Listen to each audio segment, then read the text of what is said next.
So this panel is called Impressing the Hiring Manager, How to Position Yourself. And we wanted to put this together because, well, for a lot of reasons, but mainly because we get questions, all kinds of questions around, hey, how do I even get to know people that are hiring managers? Or if I submit a application to a job, should I try to aggressively find out who the hiring manager is and ask them questions directly? Is it appropriate to do that? What about, after I'm given an interview and I see who the panelists, should I reach out to people? All kinds of questions around this. And so we wanted to bring together two experts along with Brandi and myself who have both been hiring managers ourselves to kind of talk about this topic. Brandi and I will kind of co-moderate this, and we really want to focus on Brian and Tara's expertise here. But Tara and Brian are both senior leaders in the field. They have both extensive experience as practitioners, as well as have led and managed and hired teams. So the perfect folks to come and talk about this topic and give practical advice. I'll start with Tara, just to introduce Tara a little bit more. Tara is currently First VP, Senior Director of Data Strategy and BI at Alliant Insurance Services in San Diego. We sure are jealous of you being in San Diego right now. Not all of us are in warm weather climates, but very cool. I've worked with Tara in the past, and she just does amazing work. And it's been awesome to see her career progress to where she's at now. And I'm sure is going much higher too. Brian is someone I followed for a long time on LinkedIn. I know many of you know him from his LinkedIn content, but Brian has decades of experience in leading teams, hiring analysts, and just been a senior leader in the field for long before many of us knew him on LinkedIn, and both public and private sector experience. So welcome both of you to the panel. Thank you. Thanks for having us. Absolutely. Yes. Glad to have you here. And then I'll kick it back to, now I'm going the other way. Brandi, you're on the other side of the screen. I'm kicking it to Brandi for the first question. Yeah. Dustin practiced his pointing earlier today, and then, we mixed it all up. Well, obviously really excited to have you both here. We have many questions from lots of folks, but we're going to start with one of our own, which is what hiring managers kind of really care about. Is it checking every box on that position description, right? There's lots of people who are kind of like, oh, you're asking for like 6 years of experience. Can I apply if I don't have that? And then maybe if there's any other factors that you consider when kind of, looking at resumes or deciding on maybe who you might want to have an interview with. And then if there are maybe any examples that come to mind as well. Tara, do you want to kick us off? Yeah, of course. That's a really good question. I think typically when you think, okay, what should I focus on? What do hiring managers care about? You think my experience needs to perfectly match the job description, and I need to have the degrees and the years and the types of roles and the experience. That is not what I really care about as a hiring manager. So for me, one of the most important things I look for is a clear, concise story. So what I mean by that is, what are you looking for? Like, where are you coming from? Where are you now? And what are the goals you have? And being able to tell that story through. So for me, I'm not necessarily required, you have to have the college degree. Maybe that was a decade ago and you are switching fields. I don't have those boxes where if you don't match every single criteria of the job posting. I look at people that have a clear story, enthusiasm, passion, and want to grow in the field that they're looking for or in the role that they're applying to. So I think it's good to have some of the experience on the position that you're looking for, but no, more than anything, a clear story is what I look for. Yeah.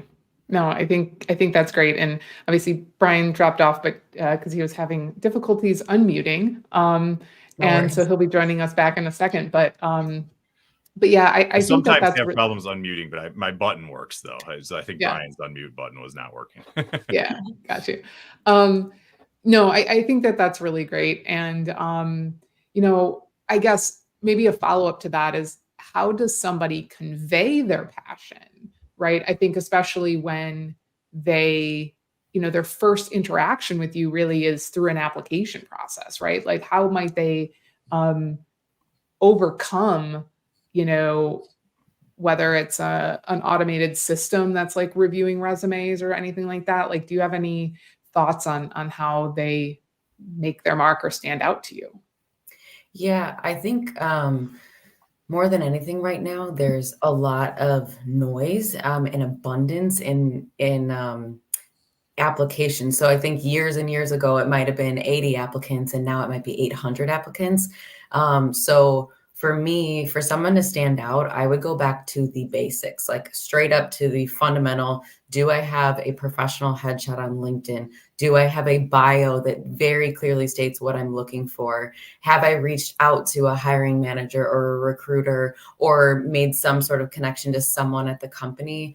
Does my resume, is it clear? Is it concise? Does it tell the story? Like sometimes going back to the very, very basics of maybe I have too much going on, simplifying things is actually better for me. It's easier for me digesting 800 resumes to go, okay, who's the clearest message? Who's the clearest story right now? That's easier for me to want to speak with them. So that's a suggestion I would have, is just go back to the very, very basics. And then I would have some sort of headline. If it's, let's say it's, to answer your question directly, if it's just a resume and I have nothing else to go by, have a super clear heading or short description of what you want. Your desire matches what I want, boom, you're going to get an interview. So that is what I would have, as like a headliner or a bio at the top of your resume. I think that's great. Brian, go ahead.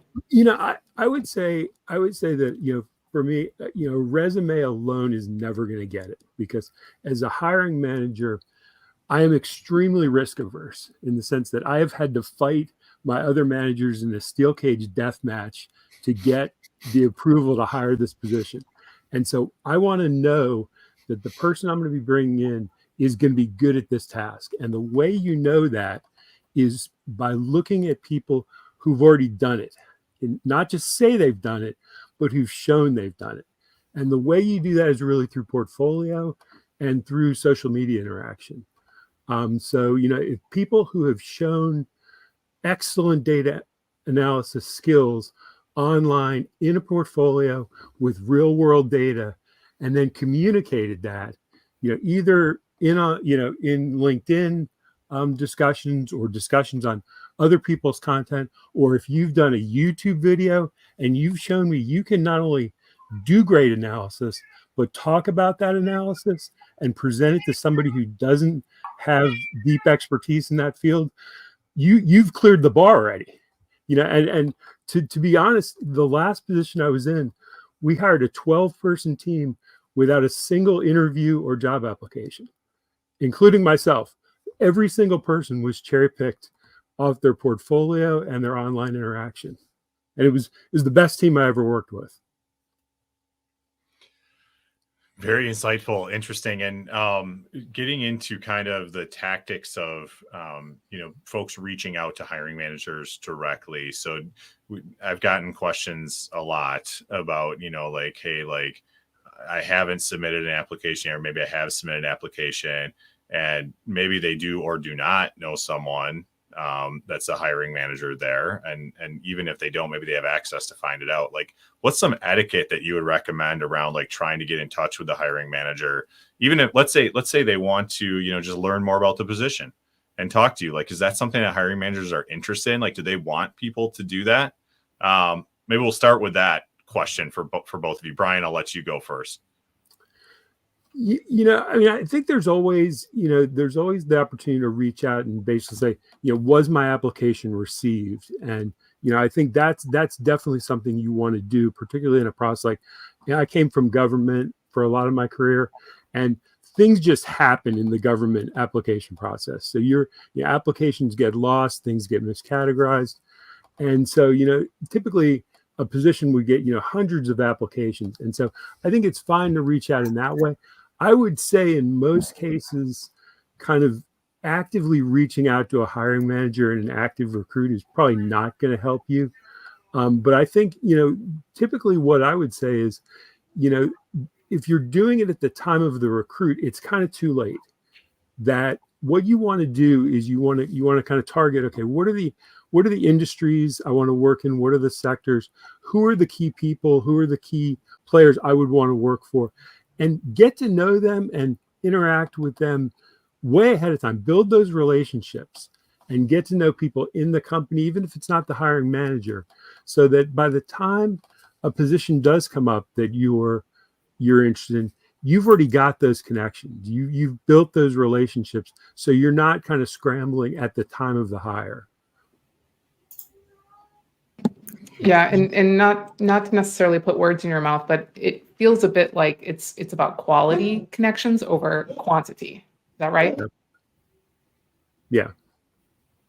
Great. Yeah, Thanks. Tara, What's your take on that? Yeah, I would have to agree. I didn't want to say it might not be helpful to do so, but Brian, I kind of agree. Time is so valuable at this point, and for me to have every applicant reach out to me directly as a hiring manager, say, "I applied, please pick me." I think a super clear message that's short and sweet that says like one sentence of like, I'm something to make it personable, make you a human, not just an applicant, I think would be good if you're going to reach out. And then know that if you reach out, it might be read, but don't expect a response. So sometimes I'll have someone email me and say, thank you so much. Like I applied, and I'll read it and I'll notice it, but I don't take the time to respond. So I want people to know to not get discouraged, that taking all these steps matter.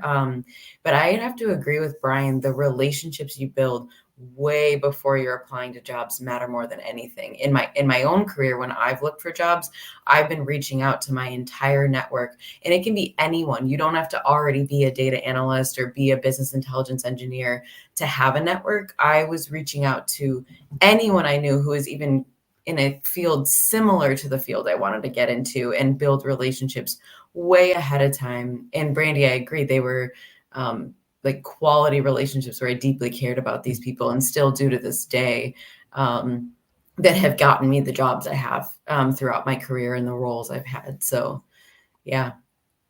Yeah. Thank you both so much for that. I think, it's definitely hard, right? It feels like, there's all of these things that an applicant has to do, apply for the job, get the skills, have a resume, make the personal connection. And it can definitely feel overwhelming. And that's normal.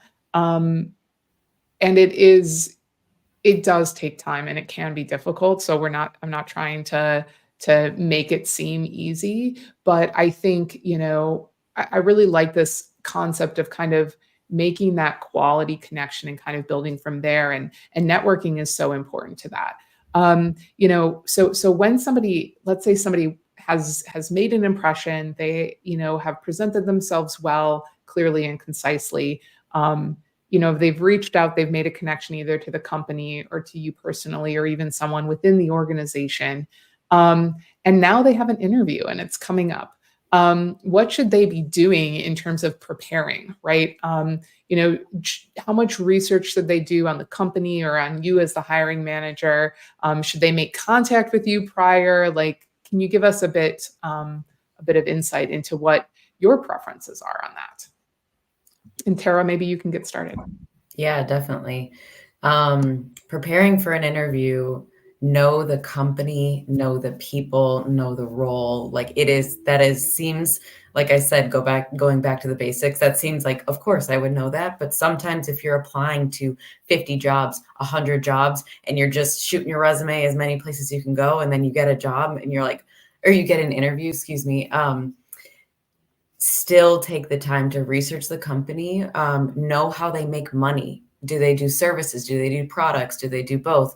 Know the people that you're interviewing with. Find them on LinkedIn, or research them, or ask the recruiter or whoever is setting up the interview, can I have more information about the people I'm interviewing with? So how long have they been at this company? What are the different roles they've had at that company? Prep and know the role. The role you need to know backwards and forwards as far as responsibilities go, so that you have questions. And then more than anything, prepare questions, really thought out questions of what does a typical day look like? What does a typical week look like? Why are you at this company? Ask the interviewer those questions. Just ask them, how would you know in a year from now why you hired the right person? Have deep thought out questions that you're going to ask to show that you want the role and that you're interested. And then this seems simple too, but plan the day. So plan your day. Do you need to drive in person? Are you going to be remote? What are you wearing? Are you bringing your resume? Are you sending anything in advance? Make sure you're prepared. Those are all things I would do. And then more than anything, I think, let's say you do all of that, be confident, be calm, be confident in who you are, and know your worth, that when you show up, you have something to provide, and that you are great for this role and that you're going to get it. Have that mindset. That's my advice if I had an interview coming up. Awesome. And I would echo, many of the same things, that by the time you get to the interview, everybody has a good portfolio, everybody has a good resume, so those things you basically have to think from the interview stage, you're starting kind of from scratch, and you have to think, what's going to differentiate me from what I call it splitting the stack. So, if you have 8 people who are made the interview phase, you've got to split that stack 3 times to get down to the final 2. And some of the things I've seen that split the stack are the I want a job versus I want this job. Mm-hmm. And the I want this job people come in, and I had somebody who, again, this was in a government position. They'd researched our last 3 years of appropriations, our strategic plan, the data portion of our strategic plan, and had specific questions about how does the trend they saw in the appropriations play into what we want to do in the data, in the data element of the strategic plan. That person got hired. Okay. It's like, that is the kind of thing where you say, okay, I want this job, and I've put in the effort to really show that I'm not only a great analyst, but that I'm going to show up prepared, that, I'm insightful. I think another thing that really does it is knowing your narrative. That, I used to ask a question at the end of every interview, and I did it kind of as a chance to give people a way to bring in things that hadn't come in the interview yet. And I said, what are the 3 major reasons we should hire you over all the other candidates we're looking at? And I thought that was a softball question that everybody would knock out of the park. And it was shocking to me how many people seemed like they were thinking about it for the first time. And you want to walk into an interview not only knowing what your narrative is, not only knowing that when you're asked that question, what your 3 points are, you want to have geared your portfolio, your resume, everything you're coming in prepared to talk about, the examples of what you've done in the past, to basically undergird and support that narrative. And the thing about it is, your narrative is going to be different for different jobs, because you have to determine, are you in that interview round because you've got great general skills, or are you there because you've got particular domain expertise? And even as a student, you're going to have domain expertise that, as Ava talked about and as Andy talked about, you've got knowledge, you've got expertise that you're coming in with. And it's a question of, are you there? Why do you think you're there? And build that narrative off of, are you there as a great, general analyst and someone who can communicate well, or are you there because healthcare or HR analytics or finance, and build that narrative from that base? Yeah, this is incredible. I actually, I took out my journal from so I have the event flow document. I took my journal out and started taking notes myself here as you guys were talking. So I always do. Yes, Yeah. I'm sure that many others were taking notes too. So some great insights, good points, things that I myself even need to think about. So thank you very much for that back and forth right there. We are winding down not only on time on this session, but also just on the day in general. I want to close with one question for both of you. If you were to think back, go back to the, beginning of your career, and let's pretend you're starting it right now today. What's 1 or 2 pieces of advice that you would give to yourself if you were just getting started now, to try to break into the field or into that first role? We could start with Brian. You know, I think that if I look back at the thing I would do totally differently, it was networking. Until 3 years ago, I didn't even have a LinkedIn account, and it was like the field I was in was really, really narrowly specific. And it was, probably 200 people in the whole country did what I did. And we all knew each other. We knew each other from conferences. But what I found in really engaging in the data community here is it's so far beyond your particular little field, your particular little area of expertise. And I've learned so much and gained so much from participating in the community that, I think if you're coming into this field now, or you're hoping to come into it, there are so many people in this field who are remarkably generous, in sharing their expertise, their knowledge, and you can literally engage with like world experts, who've written books, who, people like Andy, the Tableau, Dustin, the Brandi, the Tableau, kind of emissaries, are all out there to talk to. And it's like, it is amazing the mentorship and guidance you can get by just engaging in the community. I agree. Yeah, I was thinking, okay, if I had to go back to Tara at the very start of my career, I did network. So I do think the reason I'm in the role I'm in today is because I networked.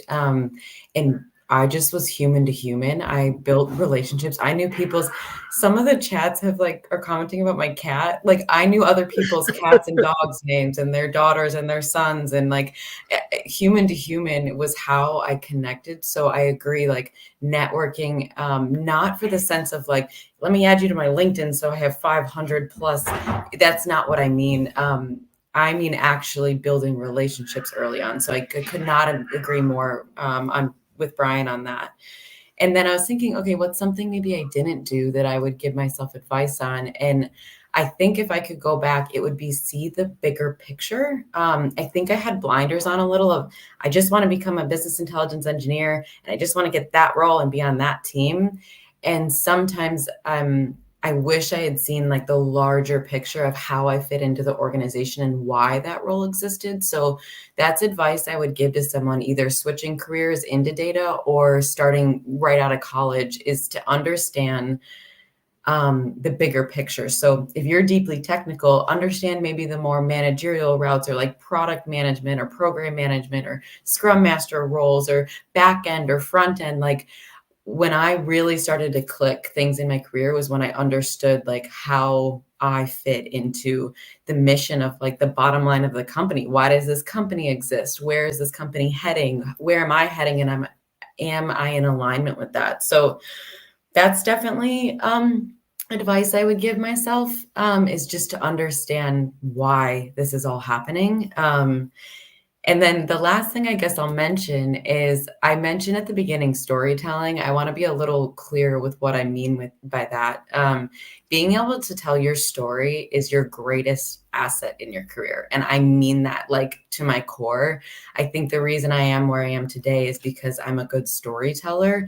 And people have imposter syndrome, or like, I don't have the technical background to do this role. That doesn't matter. Have a story of like, maybe why you're the best learner, or why you're the most technical resource. Or if you're an introvert, say why being an introvert is going to be awesome for you in this role. Or if you're an extrovert, say why.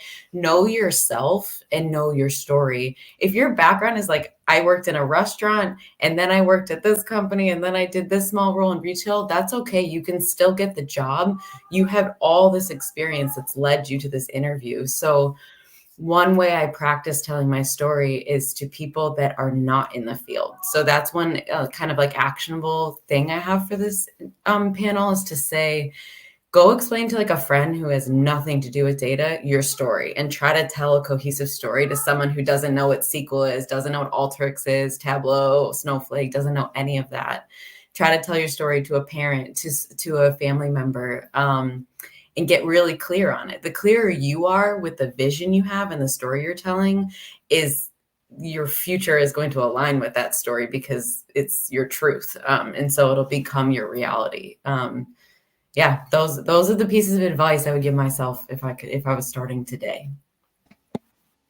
Those are That's awesome phenomenal. pieces of advice. Thank you both very much. There's a ton of really nice comments coming in. People are really appreciative of the feedback that you're giving here. I did want to just highlight a couple comments from Bonnie. One is for each of you here. So Bonnie says, Brian, Julius, you're a gem. And I think this summarizes several other comments. And then Bonnie also said, Tara, you give me hope for the future of my career. So I love those two comments from Bonnie and wanted to share those. And then also to end on kind of a lighter note, because we hit on some heavy stuff here, but we like light stuff too. That's part of what this is all about, is having fun and being authentic too. So I put a message out from Data Career Summit that said cats are absolutely allowed at the summit, and Will said, yes, Dustin, what's the cat's name? So the cat's famous now, Tara. We got to know what the cat's name is. Fun fact for everyone: Brian has 2 cats and I have 2 cats, so we both. My cat's name is Levi and Riley, and this entire panel they've been like fighting and running around and jumping on things and making a lot of noise. So I apologize, but yeah, Levi and Riley, come here. That's awesome. Thank you both so much for your time today. Obviously, we could keep talking. This is an incredible topic. We only just scratched the surface, so we may have to have you back, maybe as guests on the Data Ideas podcast. We can dive in a little bit more or something. Love to. But thank you so much for all of your words of wisdom today. For everybody in attendance, please connect with them on LinkedIn. Brian is posting, I think pretty frequently. Tara is just somebody who's probably doesn't post as much on LinkedIn, but still is incredible to follow. And just connect with and have her as a resource. And I'm hoping maybe she'll be open to some questions. And feel free to pop into the chat too and answer some of the questions that folks have. But thank you all so much. Thank you Thanks. both. Thank you. Great. Thank you. I'm actually, Brandi, I'm posting this week on interview strategy. So Excellent. Perfect. Perfect. Thank There you we guys go. so much for today. I appreciate it. Brian's teasing a little post that he's about to have. There This we is go. excellent. Love it. Bye-bye.